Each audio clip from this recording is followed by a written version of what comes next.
I got the boys here. Right, mate. How are we doing? So just running through. We've had a bit of a mare this morning. It's there's lots of hiccups and stuff, but hopefully we're going to make the most of it.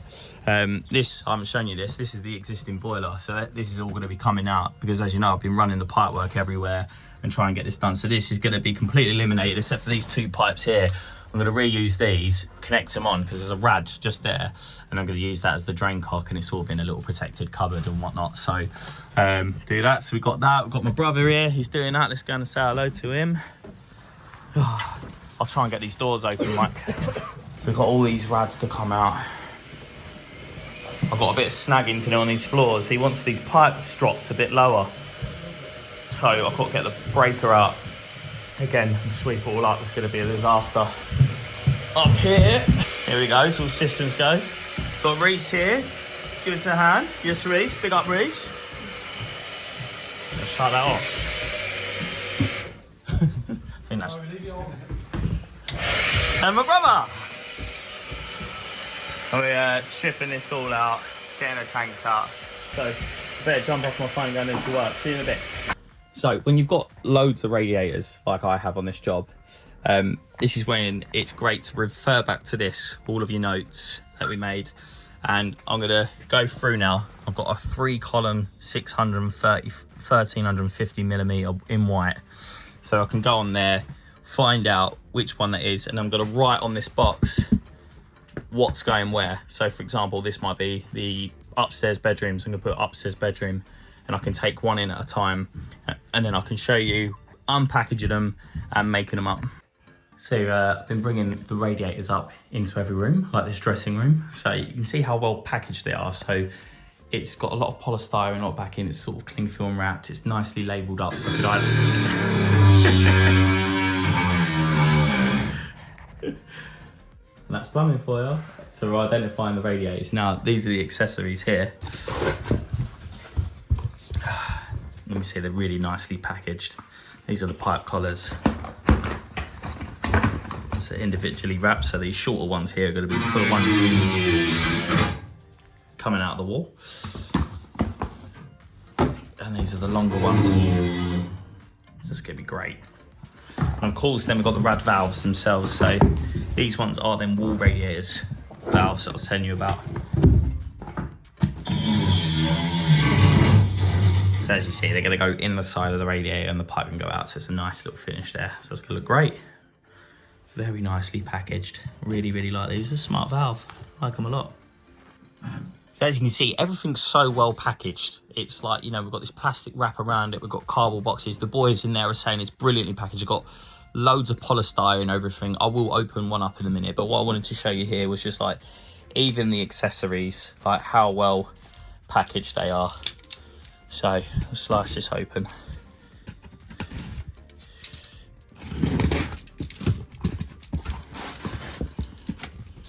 You see, I really love like the branding, UK Radiators branding. Got our valves here, and as you open these up, we've got all of our instructions, and they're just so perfectly protected. And what a lovely, lovely looking valve that is. That's going to look really nice on these rads. And then we've got the pipe covers that go over the top of the pipe work as well. So that's really nice. I'm really, really impressed with that. The touch of class your radiator needs. So this is one of the little jobs today. You can see it's fixed, but it's on the piss a little bit. So I'm going to try and push that back properly. And then this is going to come out now. So this is the old gas supply. It goes around everywhere. And got our new gas supply. So it's just doing the boiler as it comes up. Our laser leveled that across, if you remember. I've taken my little screw out. That should be my gas pipe out there. 28mm gas pipe. And that is going to just drop down and then hopefully straight onto my meter. So that's a lot better. That's stuck through. Got my little finishing touch now. Where do I put that cap? Up there. Out of arm's way. Just like all them ones over there. Job well done. It's screwed back now properly. Look, not on the wonk as it was before. You can see the lads here from... Get my good side. The guys here from Arrow XL. Yeah, just put it down there, mate, and we'll pile them up. Amazing. It's an awesome 2-man delivery here, so the gents here will help you out and put it in any room that you want. But we're going to make it easy. We just want them in the garage, nice and easy. Thanks, boys.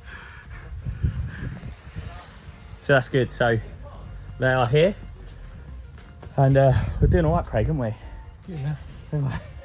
We better bloody crack on. Right, I'll see you soon. So as you can see, what I like to do as they're being delivered in, if you've got one radiator, it doesn't matter. If you've got a load of radiators like this, I sort of refer to my sheet, I tick off which rads are being delivered, and I write down where they're going, and then I can bring them in as and when I need and make them up. You can see they're terribly well packaged. I like that because they are heavy and people lumping about, so they've got this polystyrene there, so they're not going to get bashed about. So yeah, it's time to do the back breaking work of bringing it in. Now, I will say this, you always need 2 people really. You shouldn't be lifting these kind of rads on your own, so just make sure that you've got someone there to help you, and be careful as you're walking in. Easy to trip over.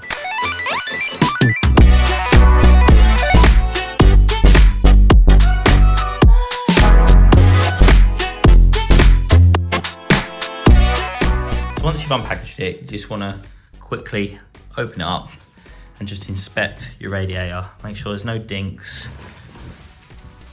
any paint blemishes. They've kindly made these in.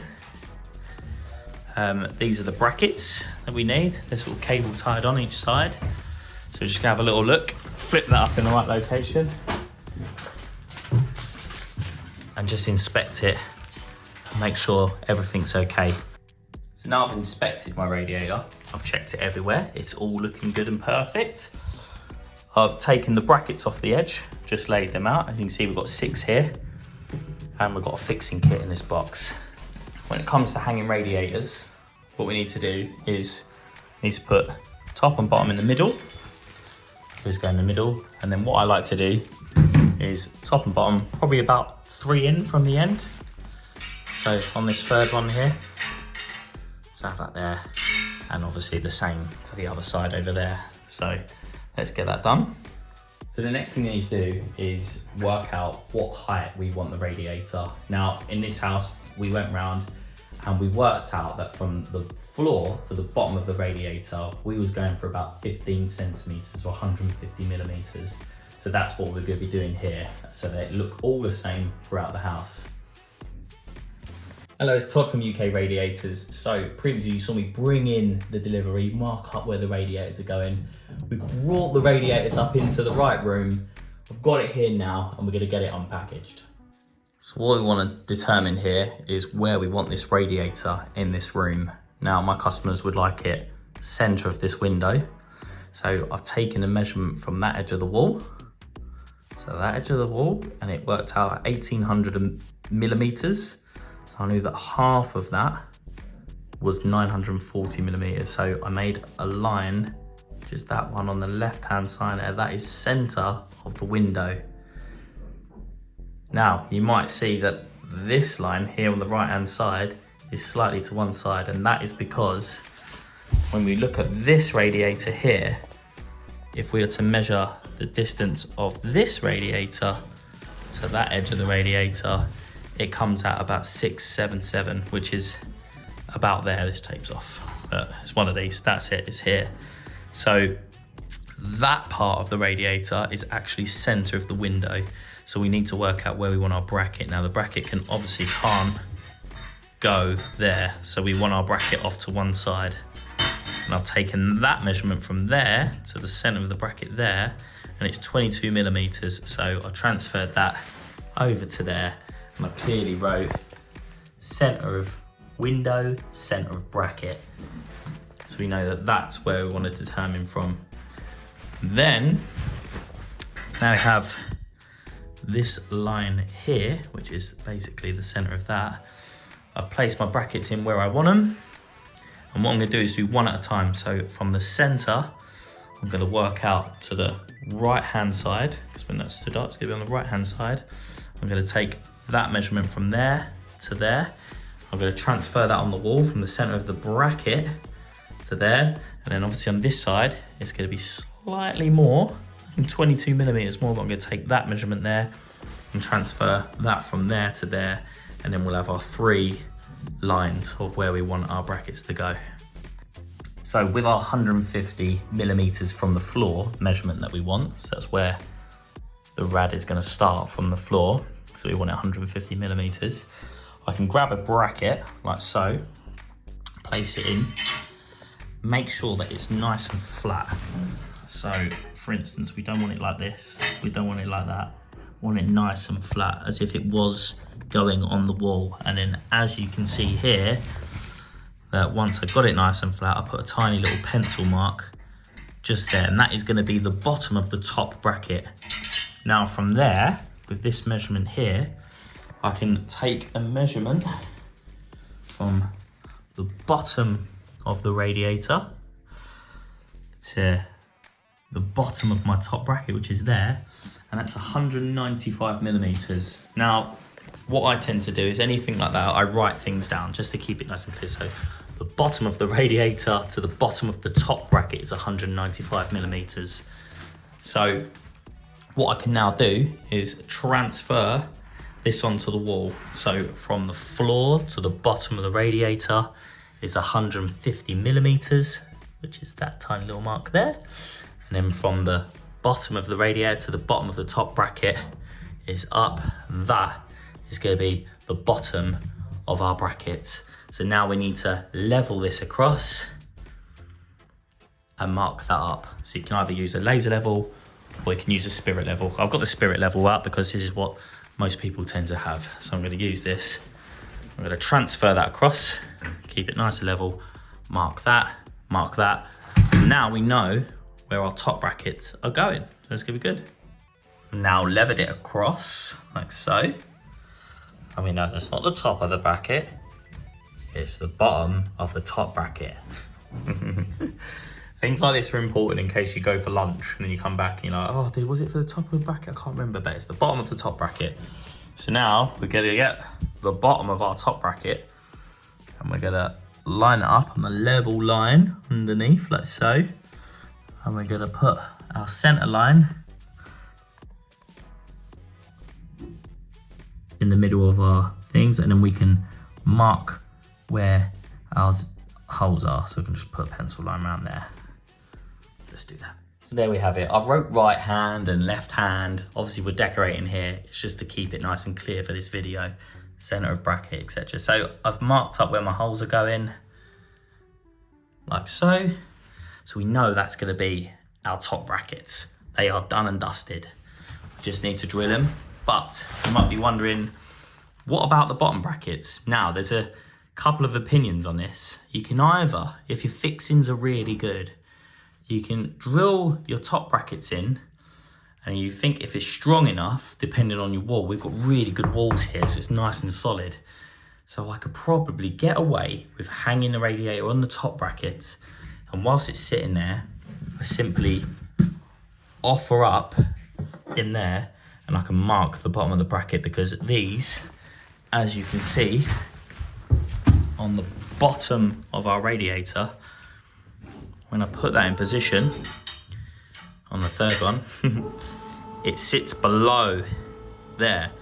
So there is either that way, so you can do it like that. So you can, if your fixings are good enough and you can hang it on there strong enough, you can kind of swing the bottom of the rad out, put it in place and do that. And now that can work, especially if some of these columns are made in slightly different, you know, they should be nice, perfectly flat, but sometimes you do get differences. So when you level that bottom out, might be level here and there, but maybe the middle one is just slightly out. So it can be a safer way of doing it. If you can't do that, then we'll go back to our line here, which is the bottom of our top bracket. We put that in the same place. We make sure it's nice and flat like before, so not like that, not like that, nice and flat.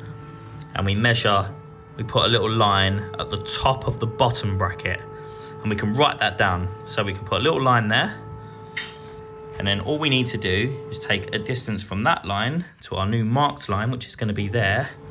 Take that distance, tend to write it down straight away. So for instance, the top of that bracket ended up about there. We'll say 165 millimeters. I can write down here that from the top of the bottom bracket So the bottom of the top bracket is 165 millimeters. Then I can do 165 millimeters down from there, level that across, mark it up, drill it, and then you can hang the rad on in one go. But for argument's sake, what I'm going to do this time is I'm going to show you the first method. So I'm going to drill these ones on, and then I'm going to hang the rad and then put it, because I know I've got a good solid wall here. It's going to be good for fixings. So let's get this drilled out, let's get the raw plugs in, and I'll show you that method.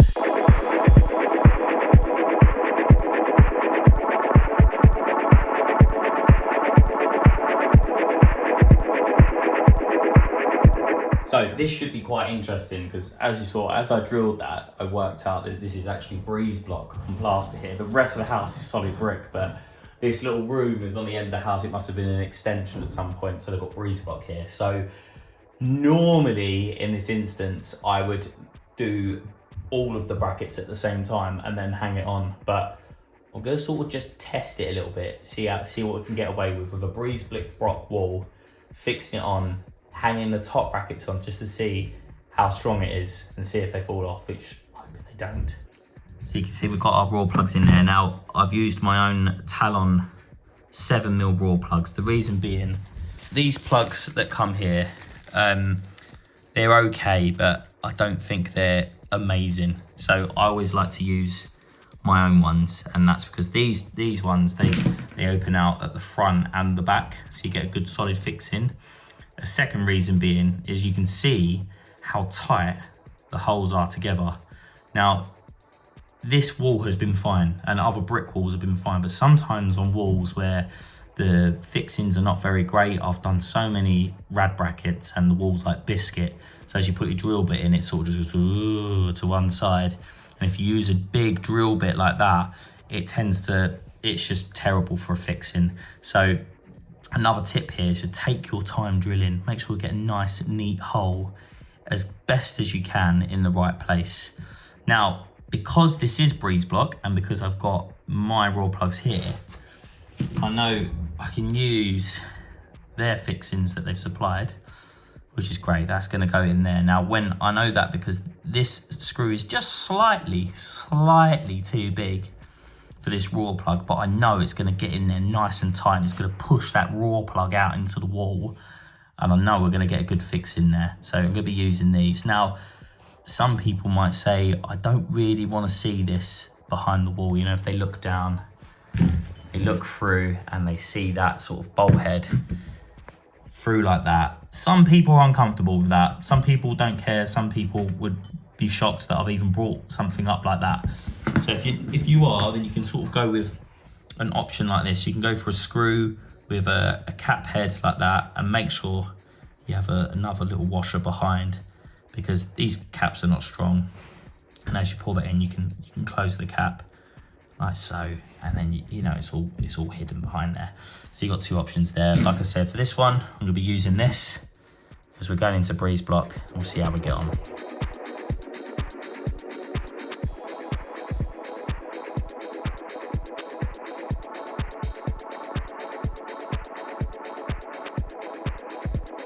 So what I want to show you there is always put the top screw in first, because you can see it's like a vertical hole, and this is a horizontal one. So that means you can adjust it up and down to suit your line underneath. Now you can see that's absolutely bang on. So now that's fastened and that's in, I can put this bottom one in now, and we know that's going to be perfect. So as you see, that's nice and level, and my fixing's held in place. So we haven't got the bottom brackets on now. That was a good enough fixing to hold that in place, and that's going to make life nice and easy now, because all we need to do is down here. I'll show you this. I'm going to get under here, like so. That's going to be nice and flat against the wall, as it is. It's pressed up against the radiator. Now I can actually get my pencil in there and mark the holes like so. But what I'll do as well is I'll just put a little line underneath there, just in case that moves. And I'm going to do that for the centre one and the other side. And I've got my bottom markings there, so it's worked out nice and easy. Also, where I plumb the line down, I can actually see exactly where the bracket's going to go without having to look at the top bracket. So now I'm going to remove the radiator, get the other holes drilled, and we're done. And we've hung the radiator. Look at that done.